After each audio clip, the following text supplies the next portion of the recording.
Bonjour tout le monde et bienvenue à un épisode de C'est quoi ta spécialité? Aujourd'hui, on a la chance de recevoir Dr Balela, qui est un gynéco-obstétricien, donc il a sa clinique à Côte-des-Neiges. Ouais, ça a été vraiment une belle discussion, encore une fois. Dr Balela est comme vraiment passionné par sa carrière, puis il trouve que de voir le miracle de la naissance à tous les jours, c'est vraiment quelque chose d'extraordinaire. Ouais, je vous suggère fortement de l'écouter. Il y a vraiment un parcours de vie qui est un peu plus atypique, qui est touchant, donc c'est un excellent épisode. Ouais, donc on va aller remercier nos commanditaires, puis n'oubliez pas de dormir 8 heures cette nuit. Donc, on aimerait ça remercier notre commanditaire officiel, Archer. Archer, c'est une compagnie de gestion financière qui est spécialisée en médecin depuis 1970. En fait, il permet à donner des services gratuits aux étudiants et aux résidents en médecine, autant en gestion de portefeuille, gestion de dette et gestion de prêts et bourses. C'est vraiment une équipe qui est facile d'approche. Comme vous pouvez booker un rendez-vous avec eux dès maintenant, puis ils prennent vraiment le temps de discuter avec vous de ce dont vous avez besoin financièrement, des meilleures stratégies pour optimiser vos finances. Puis, ouais, c'est vraiment agréable de discuter avec eux, même si c'est de la finance, c'est pas plate avec Archer. Ouais, donc si vous avez besoin de questions, conseils, n'hésitez pas à les contacter, ils sont là pour vous.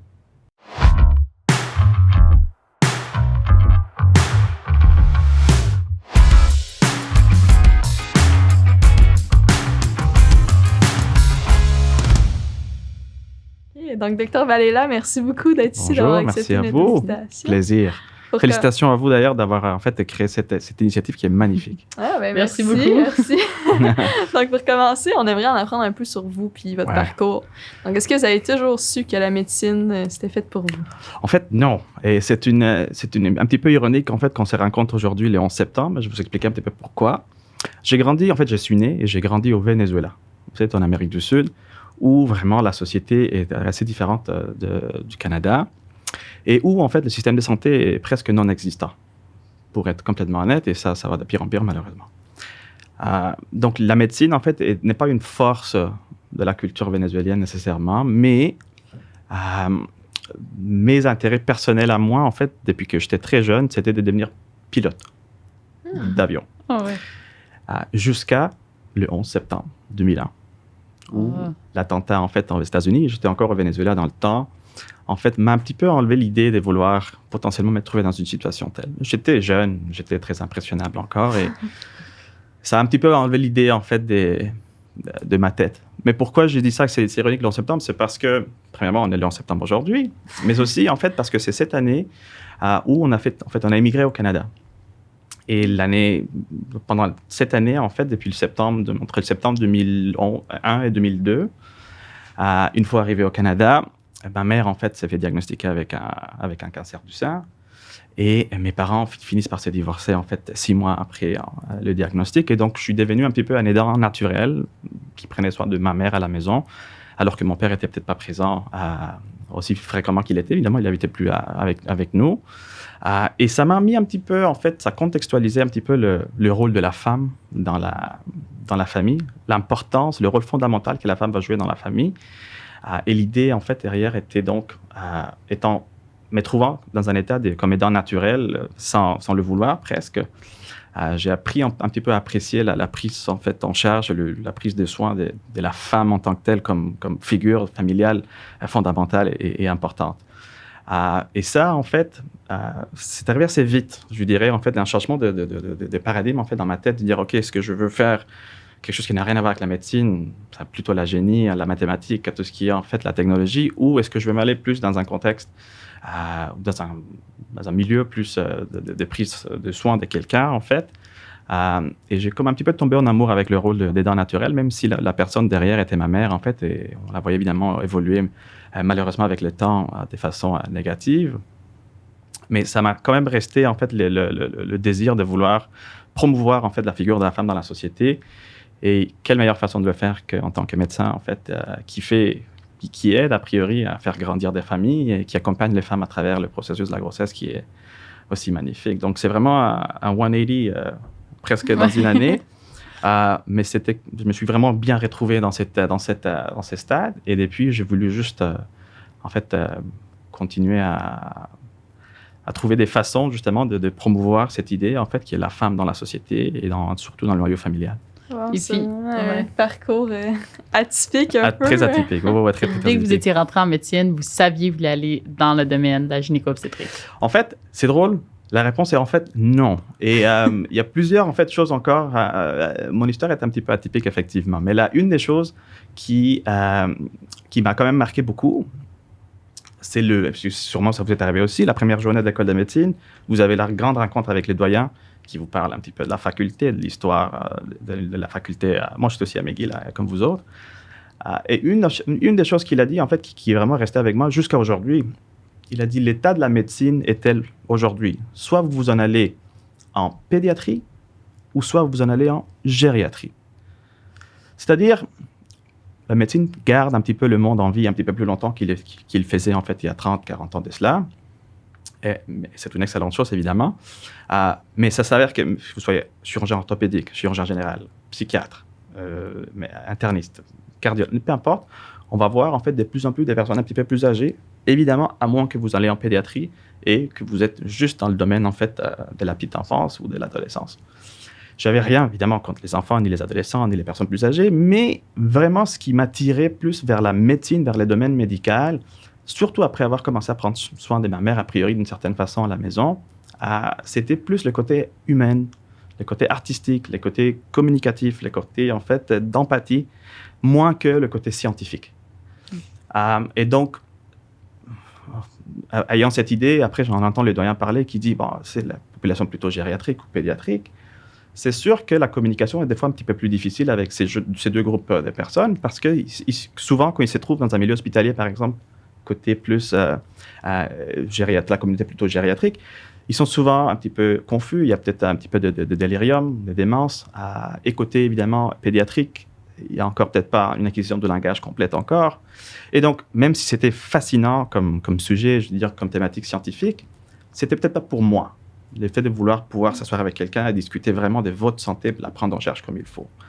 Et je peux vous le dire aujourd'hui, en prétendant des années d'expérience, c'est qu'il n'y a pas une personne plus motivée dans la vie qu'une femme enceinte pour le bien-être personnel et de son enfant. Et ça fait donc une communication absolument fascinante, en fait, avec une femme enceinte qui est motivée, en fait, et qui se connaît. Elle peut vous dire exactement le nombre d'heures qu'elle est enceinte, presque. Parce que vraiment, ça vient transformer un petit peu la personne. Et pour moi, c'est ce qui m'a vendu. C'est l'effet de pouvoir parler avec quelqu'un et de pouvoir vraiment concrétiser un plan pour leur aider. J'étais vendu. Alors ça, c'est une des choses, en fait, avec laquelle j'avais commencé à penser peut-être à l'obstétrique, la gynécologie. Il y avait autre chose aussi, il m'avait posé la question avant, si jamais, en fait, pendant mon enfance, j'avais pensé à la médecine. Je n'avais pas tant pensé à la médecine en tant que telle, mais j'avais pensé quand même à la grossesse. Pour une raison très spécifique, vous ne voyez peut-être pas parce que je vous fais face, mais je suis né, en fait, avec une petite tache de naissance derrière mes cheveux qui est blanche. Je vais vous montrer. Ouais. Et bien évidemment, je savais que c'était là, mais je pensais que c'était une affaire assez fréquente, assez commun. Je n'ai pas pensé plus, jusqu'à ce que je rentrais à l'école et qu'il n'y avait personne qui avait ça dans la tête. Je lui ai dit, écoute, pourquoi moi? Qu'est-ce qui est arrivé justement dans le ventre de ma mère? C'est ce mystère que l'on ne voit pas, mais qu'on voit juste grossir et d'un coup un bébé qui sort. Qu'est-ce qui m'est arrivé justement à l'intérieur que j'ai fini par avoir ça? Alors, on n'a pas la réponse, bien évidemment, mais l'idée, en fait, de penser au développement depuis la grossesse et ma personne personnelle, j'avais déjà pensé à la grossesse. Et donc, il y avait toutes ces petites choses, en fait, et dans cette circonstance de vie dans laquelle je me trouvais, qui m'ont poussé plutôt vers la santé de la femme et principalement vers l'obstétrique, la gynécologie. Puis avez-vous hésité entre aller vous spécialiser en gynéco-obstétrique puis faire médecine familiale et avoir une... Le volet, en fait, la troisième année. Ouais. C'est une bonne question. Et la réponse, en fait, non. Honnêtement, j'ai jamais, en fait, considéré la médecine familiale parce que j'avais, honnêtement, peur de la quantité, en fait, d'informations qu'il fallait retenir, d'être spécialiste d'une certaine façon sans être spécialisé. Vous voyez, je ne sais pas ce que vous voulez dire. Et pour moi, je n'ai pas le genre de cerveau qui me permet de faire 1000 choses en même temps. Moi, je suis quand même... Même dans la spécialité, on en parlera, j'en suis sûr, qui est hyper variée, c'est d'avoir quand même un genre de framework où je sais, OK, je suis dans ces 4 coins, puis tout ce qui est dehors, ça appartient peut-être à quelqu'un d'autre. Mais je trouvais la médecine familiale très, très, en fait, intimidante pour pas dire, en fait, c'est le mot que je trouvais. Et il y avait le côté chirurgical de la chose, en fait, qui m'attirait quand même beaucoup et que j'étais peut-être pas capable d'exercer en tant que médecin de famille. Donc, j'ai opté plutôt pour la spécialité chirurgicale, la gynéco-obstétrique. Est-ce qu'il y a des choses que vous avez découvertes sur la gynéco-obstétrique que vous attendiez pas un peu avant, soit durant votre externat ou votre résidence? En fait, une chose que j'ai apprise, je vous dirais plutôt surtout de la médecine de façon générale, mais particulièrement dans l'obstétrique et la gynécologie, c'était, encore une fois, dans cette thématique de l'humanisme, en fait, derrière la médecine, c'est le pouvoir de la communication. C'est le pouvoir, en fait, de pouvoir parler avec quelqu'un, même 30 secondes, et d'échanger complètement sa vision des choses. Pas pour dire sa vie, là, mais je veux dire la façon dont elle voit peut-être quelque chose qui arrive. Et je ne m'attendais pas à ça. Souvent, quand je dis « Non, madame, ça c'est normal », et là, on voit quand même l'apparence de la patiente qui change. Je dis « Ah, c'est vrai ?» Je dis « Oui, OK, ça y est. » C'est vraiment le pouvoir, en fait, qu'on a en tant que médecin, en tant que même, d'une certaine façon, un leader dans la communauté ou dans la société, chez qui, en fait, on va chercher de la vie, en fait, et de la vie importante, des fois, en fait, entre la vie et la mort, pas pour dramatiser les choses, mais je dirais la médecine de façon générale. Et souvent, quelque chose qui, pour moi, paraît quand même insuffisant comme réponse ou peut-être incomplet, parce que l'état des connaissances est tel qu'on n'en a pas plus à en parler. Mais souvent, c'est assez pour certaines patientes qui sont assez bien de savoir que quelqu'un leur a quand même soulagé juste en leur parlant, sans donner des traitements, sans nécessairement vouloir médicaliser, en fait, quoi que ce soit qui arrive. Et je trouvais ça absolument fascinant jusqu'à aujourd'hui. Et je l'ai vécu souvent beaucoup, en fait, dans la dernière année, plus que jamais à cause de la COVID, en faisant beaucoup de télémédecine. On ne voyait pas les patients devant nous. Mais des fois, justement, le fait d'en parler au téléphone ou le fait de se voir, en fait, à travers un écran, c'était assez pour prendre vraiment en charge, en fait, la santé de quelqu'un et d'avoir toujours cet engagement thérapeutique avec la patiente qui est si important, même si ça ne remplacera jamais, évidemment, la rencontre personnelle. Mais jusqu'à aujourd'hui, en fait, c'est vraiment le pouvoir de la parole je trouve ça absolument hallucinant, qu'on soit capable, en fait, d'avoir un impact juste avec nos mots comme ça. Ouais, c'est intéressant. Parce que je pense que souvent, les gens s'imaginent la médecine comme il y a un problème, je le règle. Fini, mon rôle est terminé, mais on se rend compte que c'est beaucoup plus que ça. Oui, c'est beaucoup plus subtil, en fait. Et c'est ça l'idée de derrière, en fait, notre réalité de tous les jours. En fait, l'expérience de quelqu'un peut être très subjective. Et il vient te voir et dit « J'ai perdu une hémorragie, je suis en train de me saigner, je vais mourir, j'ai peur pour ma vie. » Alors qu'après, avec une discussion, on se remarque que c'est quelques gouttes de sang. Par exemple. Et ce n'est pas pour diminuer l'expérience de la patiente, mais c'est juste pour vous dire à quel point l'expérience de maladie et l'expérience de la santé même, l'expérience de vie de façon générale est très différente entre toutes les personnes. Et donc l'idée, en fait, idéalement, il faudrait savoir comment cibler en fait les attentes de chacune des patients et comment mieux les aider, particulièrement dans les cas où il n'y a rien qui va mal, où il n'y a pas de traitement nécessairement à offrir. Et donc encore, c'est vraiment le pouvoir de la parole qui me tient beaucoup à cœur, même encore. Puis moi, par rapport au parcours, j'en reviens un peu à ça. Là, je me suis dit que la résidence en obstétrique et gynécologie, c'est une des plus demandantes, un peu, qu'on pourrait dire. Comment vous avez vécu, vos années de résidence? Mes années de résidence étaient extrêmement difficiles pour des raisons, en fait, qui n'ont peut-être pas tout à fait à voir avec la résidence en tant que telle. Et je suis heureux de vous en parler quand même. Mais côté, en fait, des résidences en tant que telle, effectivement, c'est une résidence très demandante. Elle est de 5 ans. En fait, c'est une résidence chirurgicale et donc il y a des attentes, en fait, des gardes, de couvrir plutôt l'horaire 24 heures sur 24 avec des résidents et surtout avec des postes, en fait, qui diminuent au fur et à mesure, donc on travaille de plus en plus. L'idée, c'est 5 ans entre l'obstétrique et la gynécologie partagée et même pendant les stages, mettons, de gynécologie ou de fertilité ou de gynécologie oncologique ou de urogynécologie, il y a des gardes en obstétrique qui se font, en fait, pendant les week-ends ou pendant les soirs, ce qui nous garde quand même à l'hôpital en moyenne environ entre 60 et 80 heures, là, facile par semaine, pendant 5 années. C'est le double de la majorité des gens. À peu près, honnêtement à peu près. Et ça n'inclut pas, bien évidemment, toutes les études qu'il faut faire, les examens qu'il faut passer, les cours qu'il faut enseigner, les activités, en fait, extra, pas dire curriculaires, mais plutôt en termes d'extra, en surplus du travail en clinique. C'est tough. c'est difficile. On manque de sommeil. C'est difficile souvent de prendre en fait une pause et de se dire, OK, si je n'y arrive pas aujourd'hui parce qu'il faut que je prenne des vacances, est-ce qu'il y a quelqu'un qui va couvrir le service? Et plus en fait les places diminuent, mais plus on tient ça à cœur, donc on a tendance à vouloir travailler plus. C'est sûr qu'on a quand même des organismes qui nous protègent pour notre santé. On a quand même la Fédération des étudiants en médecine et des résidents, en fait, la FMRQ. Mais la réalité, en fait, sur le plancher, c'est que même si on a des quarts de travail, on va toujours rester un petit peu plus loin parce qu'il y a des choses qu'il faut que soient faites. Il faut faire le transfert d'informations à la nouvelle équipe qui arrive. Donc, c'est sûr que c'est une résidence très demandante, mais comme une panoplie d'autres. Il n'y a aucune résidence en médecine qui est facile, ça, c'est clair. Mais la médecine, en fait, la résidence en obstétrique et gynécologie, étant donné qu'on reste à l'hôpital et qu'on ne prend pas des gardes à domicile, par exemple, on ne peut pas, a priori, pour la majorité de nos spécialités, c'est sûr qu'il y a un commitment, en fait, du temps assez important. Puis pourquoi, au final, ça vaut la peine? C'est pourquoi, aux auditeurs, vous dites, passer au travers de ces années-là, là, au final, c'est la plus belle spécialité qu'il n'y a pas. Parce que c'est la plus belle spécialité qui existe. Mais en fait, c'est le miracle de la vie. C'est de voir un enfant venir au monde. C'est de pouvoir, en fait, avec une microchirurgie, en fait, enlever un cancer chez une patiente. C'est une possibilité, en fait, de faire un dépistage génétique la même journée qu'on règle, en fait, un prolapsus utérin chez une femme ménopausée. C'est la capacité, en fait, de pouvoir faire un counseling de fertilité et qu'une patiente qui n'a pas tombé enceinte, ça fait 5 ans et qui son rêve de devenir maman, finalement, peut être capable de le faire.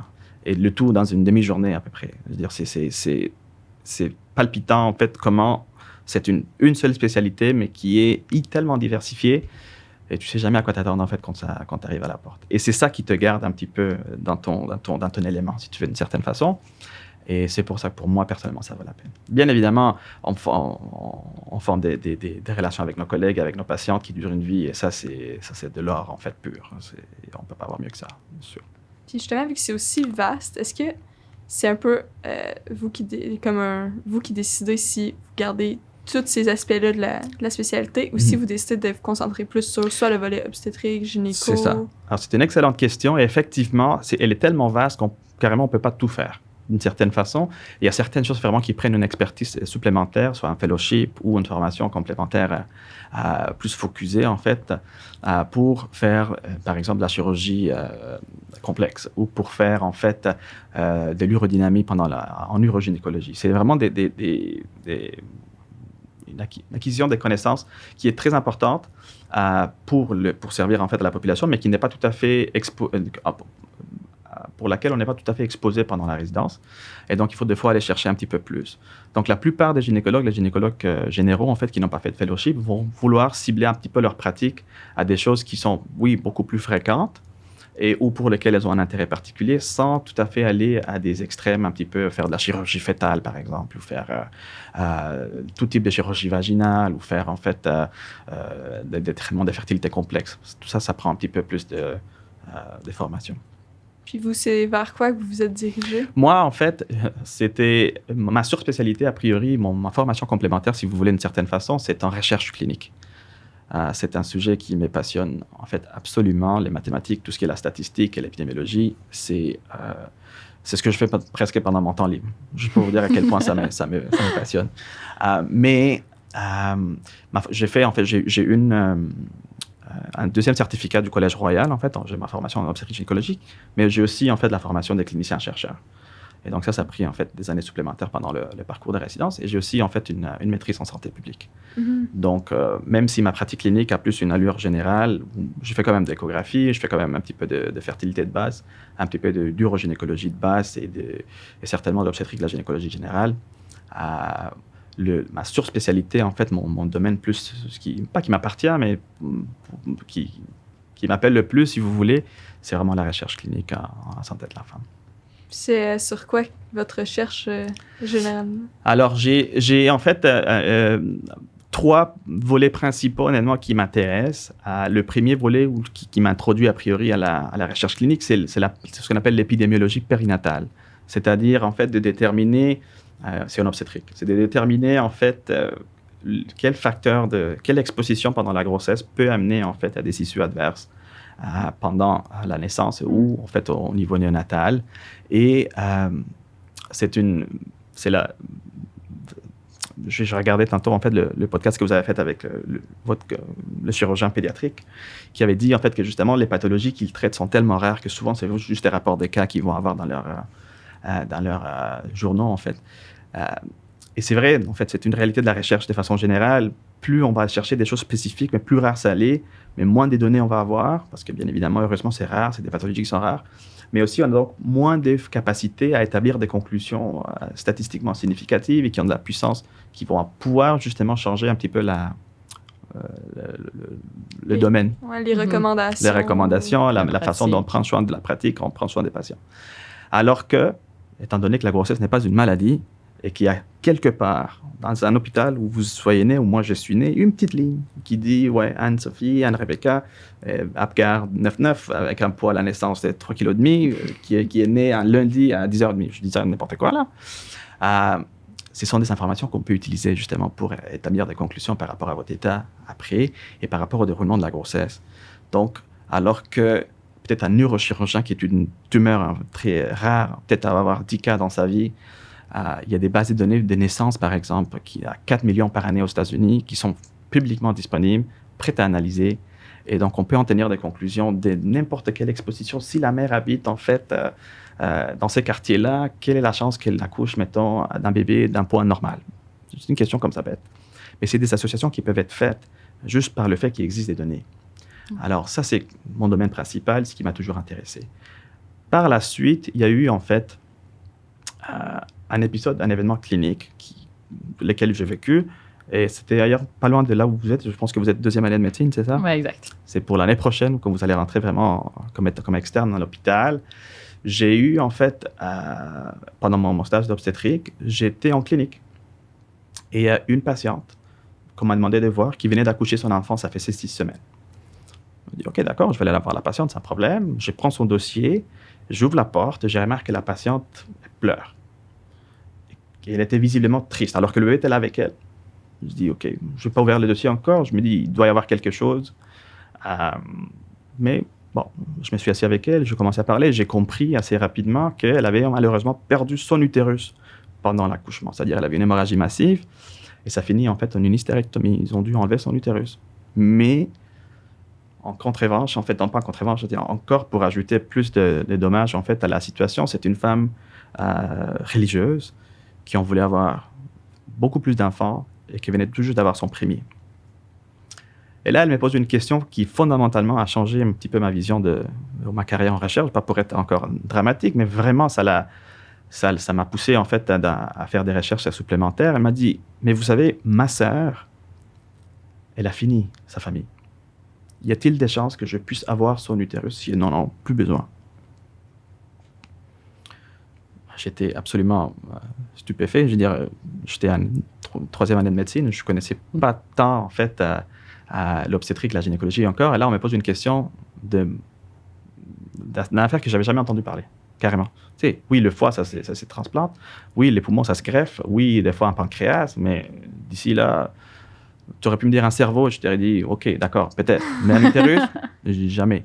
Je n'avais jamais entendu parler. Fait que je suis justement je suis rentré à la maison, j'ai commencé à faire des recherches et j'ai remarqué qu'effectivement, il y avait une possibilité même physiologique, en fait, de pouvoir subir cette intervention et qu'il y avait des études chez l'animal qui étaient faites et qui, en fait, avançaient plus près de l'espèce humaine. Mais que ce n'était pas encore rendu chez l'homme, chez l'être humain.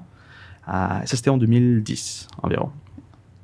Alors, en lisant une des publications de l'équipe suédoise, en fait, qui faisait ces genres de greffes dans le domaine animal, il y a en fait un petit paragraphe qui parlait justement de l'éthique. Et le fait de déterminer, en fait, si ce qu'ils étaient en train de faire était éthique et quels sont, en fait, les enjeux éthiques qui sont nécessaires à en tenir compte avant de procéder, en fait, à faire ça chez l'humain. Et étant naïf, étant innocent, je me suis dit, je vais me mettre à lire dessus. J'ai un petit peu lu sur l'éthique. Je me suis réuni avec des bioéthiciens. J'ai des collègues, en fait, en éthique qui avaient des formations en éthique. On s'est assis ensemble et on a créé, en fait, un set de critères éthiques qu'on jugeait en fait éthique, pas en fait en les forçant en fait dans la communauté, mais plutôt les publiant pour déterminer s'il y avait en fait un consensus que c'était des critères qui étaient adéquats. Ça avait passé en fait la revue des pairs déjà, donc c'était quand même assez rendu loin. Finalement, l'article est publié. Et c'est juste à ce moment-là que c'était comme un petit peu l'élément déclencheur dans la communauté médicale pour dire, OK, on a quand même un backup plus éthique. On peut essayer donc de commencer les essais chez l'humain. Je ne dis pas que c'est juste nous qui avons fait ça, ce n'est pas ça du tout. Mais l'idée, en fait, c'est qu'on a quand même contribué un petit peu à l'avancement de cette notion juste en s'asseyant puis en pensant en fait aux questions, aux enjeux éthiques qui pourraient amener à ces genres de traitements. Alors, ça va faire maintenant 10 ans de cela. Et depuis, je dirais, c'est pas fait au Canada, ça. C'est juste fait en Europe pour l'instant, principalement. Il y en a environ 60 enfants qui sont nés d'après des greffes utérines. Et là, maintenant, il y a une société internationale pour la transplantation d'utérus qui s'est réunie maintenant une fois par année. Ils ont tout un comité. Il y a de plus en plus des centres, en fait, qui vont faire cette procédure maintenant, encore une fois, expérimentale, mais qui vient traiter en fait un type d'infertilité qui est ce qu'on appelle l'infertilité du facteur utérin, qui sont souvent les femmes qui sont soit nées sans utérus ou qui sont, par exemple, et qui ont perdu leur utérus pendant leurs années de reproduction, comme cette patiente avait fait, et qui finissent donc pour pouvoir mener une grossesse et avoir en fait 1 ou 2 enfants dépendamment, et après, on enlève leur utérus. Ils n'ont pas besoin d'avoir des immunosuppresseurs pendant des années, alors que pour tout type de greffe, en fait, c'est le cas. Et donc, ils diminuent après les risques d'être immunosupprimés pendant des longues années, alors qu'ils ont quand même réussi à avoir leur objectif familial. C'est quand même fou. Puis pensez-vous que, comme par curiosité, est-ce que c'est quelque chose qui pourrait être fait pour les femmes trans dans le futur?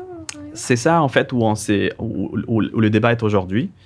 La question, on n'a pas pensé encore en fait à la question côté plutôt clinique même encore. Mm-hmm. Je vous dirais, il n'y a pas d'essai en fait chez la population transgenre encore. Il y a quand même des théories qui suggèrent qu'il n'y aurait peut-être pas de contre-indications anatomiques ni physiologiques, étant donné en fait que la vasculature, on peut la prendre même chez les vaisseaux en fait qui traversent l'homme, mais c'est aussi parce qu'on finit par avoir une césarienne. Anyway, pour la femme.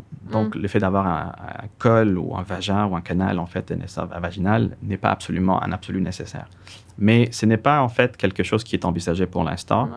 Et ce n'est pas quelque chose avec laquelle, en fait, on a, en tant que communauté, je veux dire, pensé encore à contempler, parce que c'est encore dans des très premières étapes, en fait, même pour la population X, comme on appelle, en fait, féminine. Ouais, c'est d'extrapoler bien loin. Un petit peu loin encore, mais c'est peut-être le futur, on ne le sait pas. C'est juste que ce n'est pas fait encore. Comme la greffe ne se faisait pas non plus il y a 10 ans, et là, c'est le cas, comme tout dans la médecine, quand c'est introduit, c'est un petit peu controversé. Et tranquillement, on trouve un petit peu la sécurité, la façon de faire de façon sécuritaire, et on finit par avancer les besoins, en fait, sociaux qui existent dans la société. Et le mouvement transgenre, en fait, qui augmente un petit peu dans sa présence, en fait, et heureusement que c'est le cas, je veux dire, mais c'est la capacité, la possibilité même d'être ouvert, en fait, par rapport au sujet, c'est déjà un grand avancement. Mm-hmm. Qu'est-ce qui va arriver avec la greffe? Ça, c'est une autre question plus loin. Sinon, l'autre côté de votre pratique, c'est que vous avez votre clinique privée à Côte-des-Neiges. Ouais, c'est ça, exactement. C'est comment ça, ouvrir sa propre clinique, tu sais, au début, débuter là-dedans? En fait, c'est une drôle d'histoire, en fait, aussi, parce que je finissais ma résidence et il fallait que je trouve, en fait, un endroit où travailler, pour pouvoir, en fait, avoir mes patientes. Et j'ai reçu un appel un jour d'un médecin qui était près de la retraite, mais qui était mon patron, mais que je ne savais pas, finalement, avait fait son école en Mexique. Je me dis, OK, son école de médecine, je veux dire. Je dis, OK, est-ce que ça t'intéressait de prendre mon bureau? Et je dis, oui, je suis curieux, par curiosité, pourquoi moi, personnellement? Semble-t-il qu'il y a à peu près 80% de ses patientes qui sont d'hispanophones. Alors, il voulait chercher quelqu'un qui parlait l'espagnol, qui pouvait prendre charge des patientes. Fait que je suis carrément très comblé. Je suis arrivé dans une pratique, non seulement complètement presque hispanophone, ce qui me tenait à cœur, bien évidemment, mais déjà établie. Fait que je n'ai pas passé à travers toutes les les difficultés en fait que beaucoup de patrons pour une première fois vont avoir, carrément s'ils commencent des zéros, ils vont bâtir quelque chose, ils vont à chercher des meubles. Moi, j'avais tout. Mes instruments étaient prêts. J'avais en fait mes lampes pour mes pâtes, j'avais mes pipelles pour les biopsies. Tout était prêt. Il fallait juste que je rentre. J'amène. Finalement, la seule chose que j'ai changé, j'ai eu un dossier médical électronique en fait, ce qu'il n'y en avait pas dans le temps. Et sinon, tout était prêt. Scénario parfait. Bang! Moi, je me demandais, est où la ligne entre quelqu'un qui va être suivi par son médecin de famille qui a peut-être fait une troisième année en gynéco-obstétrique et quelqu'un qui va aller voir un obstétricien? C'est une excellente question. Techniquement, il n'y a pas vraiment de différence tant il y a aussi longtemps que la patiente soit ce qu'on appelle à bas risque. OK, on sait très bien, il y a des sages-femmes qui font des suivis de grossesse, il y a des accouchements même, il y a des médecins de famille qui le font, avec toutes les compétences en fait que ça l'implique. Et il y a des obstétriciens et à bas risque et un obstétricien à haut risque. Donc, là, c'est vraiment le choix de la patiente. Il faut savoir quand même qu'il y a certains bénéfices en fait d'aller, mettons, avec une sage-femme que d'aller avec un médecin. Nous, on l'aura pas. Principalement, le fait que vous êtes certaine que la personne qui vous suit va être là pendant votre accouchement. Alors que pour un médecin de famille ou un obstétricien, ce n'est pas toujours le cas, malheureusement. Mais départ, en termes de compétences, il n'y a pas vraiment de différence. C'est vraiment la caractéristique de la patiente et de sa grossesse. Si c'est une grossesse à risque, ça va toujours suggérer d'être suivi un petit peu plus dans un milieu hospitalier où on n'a peut-être pas des meilleures connaissances, mais plus accès en fait à des technologies qui pourront nous permettre de faire des diagnostics un petit peu plus précis, plus pointillés. Ce que, mettons, peut-être un médecin de famille dans son cabinet n'aura pas ou une sage-femme dans son centre de naissance peut-être n'aura pas. Mais en termes de compétences et de qualité, c'est absolument pareil. C'est juste que la patiente a quand même le choix, dépendamment, encore une fois, de ses caractéristiques et de ses... Vas-y. Quelqu'un qui fait sa gynéco-obstétrique le 5 ans. Mm-hmm. Moi, j'ai comme l'impression que c'est vraiment chirurgical. Mais est-ce que vous pouvez quand même faire des accouchements réguliers puis des suivis de grossesse? Absolument. Okay. En fait, c'est la grande majorité, en fait, du travail d'un obstétricien gynécologue, c'est de faire des accouchements normaux avec un suivi normal. Ça reste quand même que le taux de césarienne aujourd'hui dans la société, en fait, nord-américaine, c'est à peu près de 30%. En moyenne, dépendamment des centres, entre 25 et 30%. Ça veut dire un bébé sur 3. Ici, on est 3. Moi, je suis né par césarienne. Je ne sais pas vous. Mais... non. C'est ça, voilà. Tu vois? Sur 3, exactement. Mais l'idée, en fait, c'est que... oui, c'est sûr que c'est pas médecin de famille ni un sage-femme qui va faire la césarienne. C'est le médecin de garde, l'obstétricien, ou bien évidemment des césariennes électives qui se font. Ça dans le 30%, on inclut en fait les césariennes électives qui incluent en fait toutes les césariennes répétées ou les placentas qui sont mal placés ou des jumeaux, peu importe, toutes les indications. Et là, c'est vraiment l'obstétricien qui va le faire. Mais la grande majorité des accouchements sont par voie vaginale, sont grande suivi de grossesse, la majorité suivi de grossesse, à moins que vous fassiez vraiment une clinique très spécialisée. Par exemple, on a des spécialistes en obstétrique avec des femmes avec cardiomyopathie, en fait, c'est des maladies cardiaques, ou qu'on fasse juste un suivi des grossesses à haut risque parce qu'elles ont toute une incompétence cervico-ismique ou ce qu'on appelle une insuffisance cervicale. On peut quand même administrer notre pratique de la façon dont on veut, mais la grande majorité des patientes étant des patientes à bas risque se font accoucher par des obstétriciens par voie vaginale, comme un accouchement n'importe lequel. Même si c'est effectivement une spécialité très chirurgicale, la plupart en fait des accouchements, a priori, que l'on fait, la plupart de la gynécologie aujourd'hui, avec tous les avancements qu'on a vécus et tous les médicaments qui existent aujourd'hui, qui n'existaient peut-être pas en fait il y a quelques années, on peut quand même les traiter par voie médicale. C'est-à-dire, l'exemple primaire en gynécologie, c'est tout ce qui est l'endométriose, c'est tout ce qui est les fibromes. Dans les années 80-90, ça s'est traité principalement de façon chirurgicale. Mais on a développé des outils en fait, médicamenteux, a priori, des médicaments qui sont capables maintenant de traiter et de garder une femme carrément presque asymptomatique, sans en fait devoir subir de l'anesthésie et de la chirurgie, ce qui est quand même une avance énorme dans notre spécialité. Et je suspecte que ça s'en va de plus en plus vers une spécialité plutôt médicale que chirurgicale dans le contexte, même s'il y a encore un besoin absolument indéniable en fait pour la chirurgie encore dans le bassin de la femme.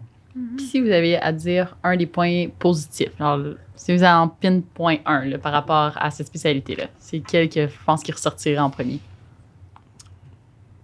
Honnêtement, si vous voyez votre vie comme un parcours et que vous voulez en fait maximiser votre joie, en fait, si c'est vraiment le but de votre vie, il n'y a rien de plus joyeux, en fait, que de voir un enfant venir au monde, honnêtement. Et je vous parle, en fait, ça peut être un enfant absolument normal, qu'on ne touche même pas, c'est-à-dire qu'il s'accouche presque lui-même. Le fait d'être en témoignage, en fait, de cette transition vers la maternité de quelqu'un, c'est vraiment l'événement le plus joyeux, en fait, qu'on peut vivre personnellement pour moi en tant que médecin, en tant qu'obstétricien. Ceci dit, il y a quand même, qui pour moi personnellement est aussi un des aspects très positifs de ma spécialité, c'est que même s'il y a des soins aigus, il y a quand même une chronicité en fait en suivi de grossesse ou à quelqu'un qu'on suit en fait pour des besoins contraceptifs ou en ménopause. Et donc, il y a quand même une relation qui s'établit avec les patients que l'on voit tel que, comme les médecins de famille vont le faire, qu'on ne voit peut-être aussi, qu'on voit pas peut-être autant pour un urgentologue qui va avoir des patients, on va traiter, puis après, OK, on fait le suivi ailleurs. Ou des fois, peut-être un chirurgien orthopédiste qui va réparer en fait une fracture, mais qui peut-être après son suivi post-opératoire, on ne se voit plus. Il n'y a rien contre ça, mais c'est que vraiment pour moi, un des bénéfices, ce que je ramène beaucoup plus à la maison à la fin de la journée, c'est pas tant la pathologie, mais plutôt l'interaction avec le couple, avec les patients. Un lien. Ouais, et c'est formidable. Personnellement pour moi.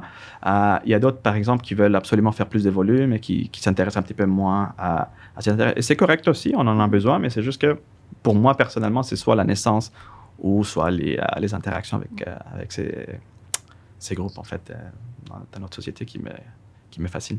Puis de l'autre côté, l'envers de la médaille. L'envers de la médaille, les grands défis ou les grands défis, ouais, c'est une excellente question et j'ai un petit peu réalisé. C'est sûr que oui, il y a la réponse générique qui est toujours de donner des mauvaises nouvelles à quelqu'un qui, a priori, n'est pas malade.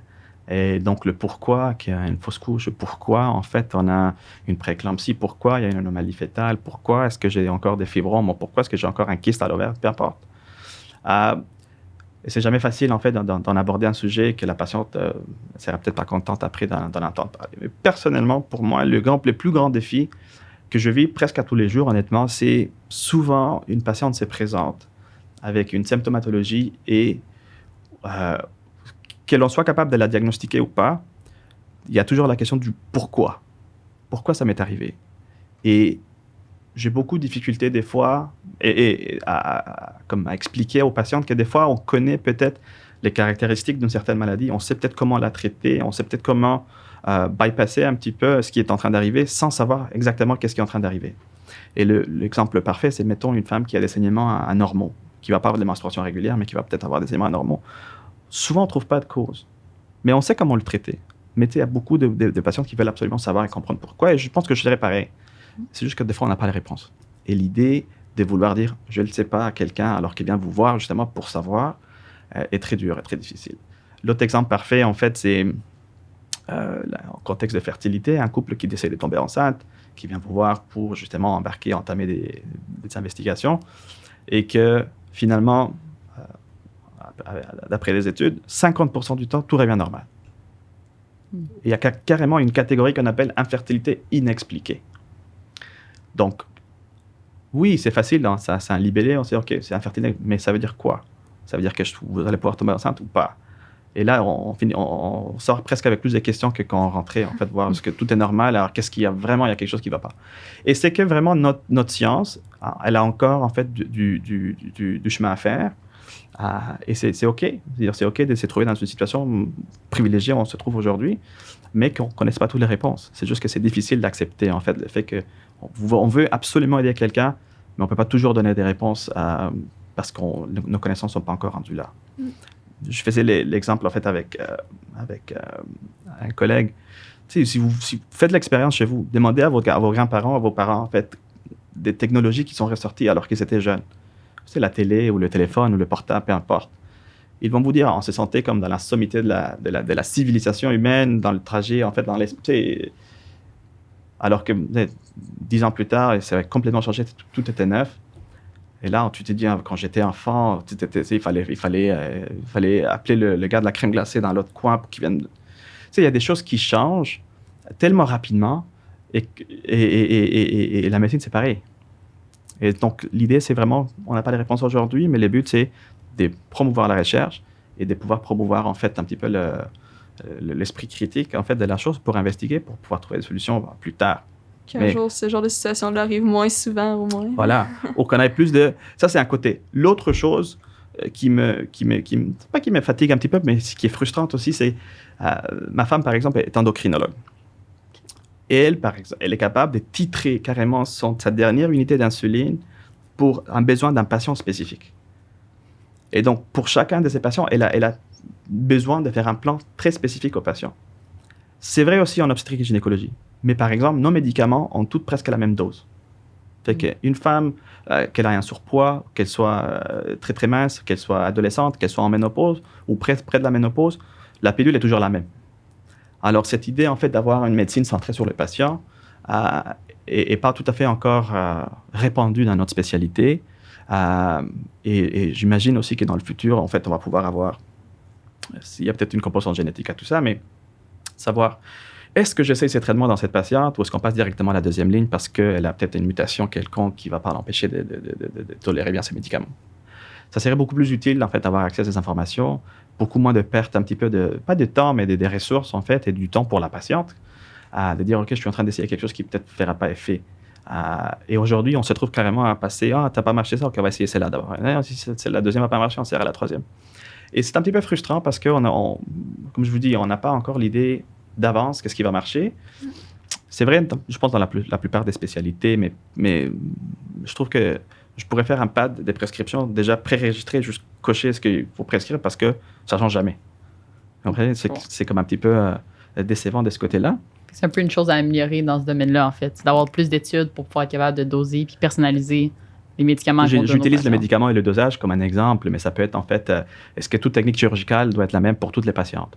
Ou est-ce qu'on va avoir un jour peut-être un modèle peut-être de 3 dimensions du bassin de la patiente qui va nous permettre de déterminer, bon, mais peut-être cette approche est meilleure que cette approche, on va mettre l'aiguille ici, non pas là-bas. Peut-être, j'en doute pas que ça va venir. L'idée, en fait, de la médecine personnalisée, centrée sur l'individu est forte. C'est juste qu'on n'est pas rendu, en fait, là où on veut s'y rendre encore. Ouais, c'est intéressant. Sinon, un conseil pour des étudiants comme nous à la recherche de leur carrière? Bon, c'est une question difficile. Et la raison est simple parce qu'encore une fois, l'expérience de tous gynécologues est différente l'un de l'autre, de tous spécialistes l'un de l'autre. Mon avis, en fait, pour qui que ce soit pour une prise en charge un choix de carrière ou n'importe quel choix personnel, c'est vraiment faites ce qui vous tient à cœur. Faites ce qui va vraiment vous passionner. Faites en sorte que vous allez travailler, mais vous ne vous sentez pas comme si vous allez au travail. Et c'est difficile des fois de le savoir d'avance, mais surtout, n'ayez pas peur à changer. N'ayez pas peur à trouver de nouvelles solutions parce que finalement, la seule personne, même si on a des organismes, même si on a des collègues, même si on a des menteurs, la dernière personne qui va prendre soin de vous, c'est vraiment vous autres. Et donc, votre joie, tenez-la à cœur, prenez-la en charge et trouvez vraiment des choses qui vous passionnent. Il n'y a rien de mieux dans la vie. Merci beaucoup. C'est un excellent conseil. Puis sinon, est-ce que vous travaillez parfois avec des organismes ou des choses comme ça que vous aimeriez mentionner aux auditeurs? Merci, en fait, d'avoir amené ça à la table. C'est pas un organisme en tant que tel. D'après certaines difficultés, j'avais vécu en fait pendant l'école de médecine. Ma mère étant malade, je vous l'avais dit, elle est décédée justement 2 mois en fait avant la graduation de médecine. Et on a développé en fait en sa mémoire, parce que je recule un petit peu. Bien évidemment, les dernières années étaient difficiles côté aidant naturel, bien évidemment côté maladie. Et je me suis approché de la faculté pour leur demander un petit peu de support ou de conseils, d'avis de quoi faire. Ils ont été d'une aide, en fait, qui est énorme. Je veux dire, on ne peut pas dire assez, en fait, de la faculté de médecine à McGill. Et je me suis senti un petit peu endetté envers tous les conseils, toute l'appréciation, toute la patience, tout le temps qu'ils m'ont consacré dans ces moments difficiles. Donc, j'ai créé, en fait, suite au décès de ma mère, c'est pas pour dire une bourse, mais c'est une reconnaissance, d'une certaine façon, en son nom, en sa mémoire, qui vient reconnaître, en fait, l'effort des aidants naturels à la faculté de médecine, qui, eux aussi, prennent charge ou prennent soin des personnes dans leur famille qui sont malades ou de leur propre santé, par exemple, qui ont besoin d'avoir des traitements alors qu'ils sont en train d'étudier, ce qui est très difficile. On s'entend que l'école de médecine n'est pas facile. Et chaque année, en fait, il y a 2 étudiants qui sont choisis et qui reçoivent, en fait, une reconnaissance. Oui, il y a un côté financier à la chose, Mais c'est plus la reconnaissance, en fait, de l'effort qu'ils sont en train de faire, de leur pousser, en fait, à persévérer, à continuer, à toujours être motivés, en fait, à atteindre leur but. Et de savoir que même si la vie, en fait, elle change des fois les plans, on peut quand même pousser en avant, puis qu'on a du support derrière. Et donc, pour cela, bien évidemment, il faut toujours faire une recueillette de fonds. On a été très chanceux, ça fait 10 ans en fait que le programme est en pied et ça va super bien. Mais toujours, on veut grandir, en fait, on veut aider plus de personnes. Donc, je pense, je vais vous donner le lien si vous voulez. Vous allez pouvoir le mettre on va le mettre dans les commentaires. Félicitations, c'est vraiment une belle mission. Puis juste, je ne veux pas vous garder trop longtemps. Non, il n'y a pas de problème, avec plaisir. Mais, une des missions de notre podcast, c'est vraiment d'augmenter un peu l'exposition aux jeunes qui vivent peut-être dans des milieux avec moins justement d'exposition, des milieux plus défavorisés ou des situations plus difficiles. Puis j'ai l'impression que c'est quand même votre cas. Là. Vous étiez dans une situation difficile avant de rentrer en médecine. Ouais. Donc, à ces jeunes-là là, qui sont secondaires, cégep, puis qui ont pas le portrait typique de ceux qui vont rentrer en médecine, avez-vous un petit mot, un petit conseil? Lâchez pas. C'est ce qui est le plus important. Lâchez pas. La vie est difficile, des fois. La vie va vous mettre des obstacles inattendus, soudains, qui ne sont en fait même pas bienvenus, mais que vous n'aurez pas le choix en fait d'en faire face. Et l'idée en fait, c'est de vous trouver le juste milieu, de pas en fait vous rendre à un certain point où vous dites ok, je me reconnais plus, qu'est-ce qui m'arrive, et de demander de l'aide en fait quand c'est le temps de le faire. Il y a aucune honte et il y a un tas d'organismes et un tas de personnes en fait dans votre environnement social que je suis sûr en fait sont prêts à tout laisser tomber de côté pour venir en fait vous aider. Donc, certainement, si vous avez un rêve et que la vie, en fait, vous jette un petit peu un obstacle, lâchez pas, gardez, en fait, ça en tête et persévérez, en fait, c'est la seule façon de faire. Merci beaucoup. Ouais, merci à vous d'avoir tenu aujourd'hui. Sinon, oui, on a des cadeaux, en fait, de nos commanditaires. Donc, on a François Lambert et la boîte à vin. Donc, on voulait les remercier pour ces cadeaux-là. Et sinon, pour le reste, pour nos auditeurs, merci d'avoir été encore avec nous. C'était vraiment intéressant. Si vous avez des commentaires, des questions, vous les posez, vous pouvez les laisser en commentaire. Sinon, n'oubliez pas, il y a le lien aussi en bas pour le programme que je viens de nous parler. Puis parlez-en à vos amis si vous aimez notre podcast. Donc, merci beaucoup d'avoir été là. Merci à vous, vraiment. Excellente initiative. Merci. Merci.